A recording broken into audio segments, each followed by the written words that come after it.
Hello everyone, আমি মৌমিতা। আমি আজ আবার একটা বোতল আর্ট নিয়ে তোমাদের সামনে হাজির হলাম। প্রথমে একটা এরকম বোতল নিয়ে কিছুটা ফেভিকল গ্লু সাহায্যে জল মিশিয়ে এইভাবে বোতলটায় লাগিয়ে নেব। এরপর আমি কিছু টিস্যু পেপার এই বোতলটার মধ্যে লাগাবো। দেখো ঠিক এইভাবে আমি সব টিস্যু পেপারগুলো বোতলটার মধ্যে লাগিয়ে নেব। এবার আমি আজকে একটা ফেয়ারি হাউস বানাবো, যেহেতু খানিকটা ক্লে নিয়ে আমি এভাবে বেলে নিলাম।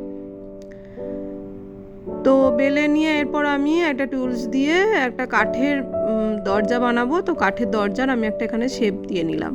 দেখো টুলসের সাহায্যে আমি এখানে কিছু টেক্সচার এঁকে নিচ্ছি। এরপর আমি গ্লু দিয়ে বোতলটার মধ্যে আমি অ্যাটাচ করে দিলাম। দেখো এখানে আরও কিছু টেক্সচার দেওয়ার জন্য আমি এখানে সেফটি পিন ইউজ করেছি। এবার আমি কিছু মাশরুম বানাবো বোতলটায়। দেখো আমি মাশরুম বানিয়ে নিচ্ছি একটা একটা করে। এখানে সেফটি পিন দিয়ে এই যে কিছু টেক্সচার দিয়ে নিলাম। এবার দেখো এই আস্তে আস্তে সব আমি মাশরুমগুলো এখানে বসিয়ে নিচ্ছি। এবার আমি ক্লে দিয়ে কিছু এখানে পাথরের শেপ বানাবো। পাথরের শেপ বানানোর জন্য এখানে ক্লে দিয়ে আমি এখানে ফেভিকল গ্লুর সাথে ছোটো ছোটো এইভাবে বসিয়ে নিচ্ছি। এরপর আমি ব্রাশ দিয়ে টেক্সচার দিয়ে নেব।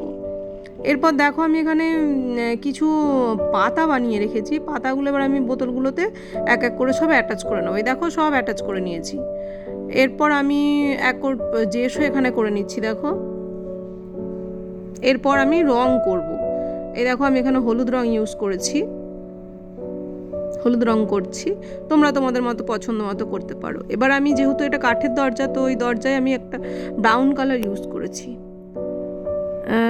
ব্রাউনের সাথে একটু কালো কালারটা শেড দিয়ে আমি এখানে ইউজ করেছি। দেখো এরপর আমি সব মাশরুমগুলো কালার করে নেবো। দেখো মাশরুমগুলো আমি লাল রং করে নিচ্ছি। আমি সব এই যে সাদা রং দিয়ে আমি এখানে এঁকে নিলাম। এরপর আমি সব পাতাগুলো আস্তে আস্তে এক এক করে আমি সব পাতাগুলো রং করে নেব। দেখো পাতাগুলো আমি সব রং করে নিচ্ছি।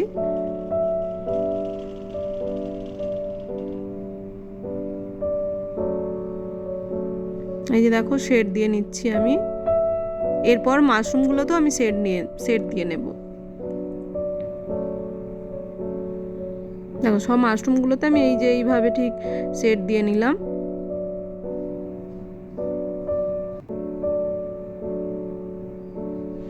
রং প্রায় এবার আমার শেষের দিকে। এবার আমি ভার্নিশ করবো এখানে। দেখো ঠিক এইভাবে আমি বোতলটা পুরো ভার্নিশ করে নিলাম। তো কেমন লাগলো বন্ধুরা? যদি ভালো লেগে থাকে একটা লাইক কমেন্ট করে দিও। বাই।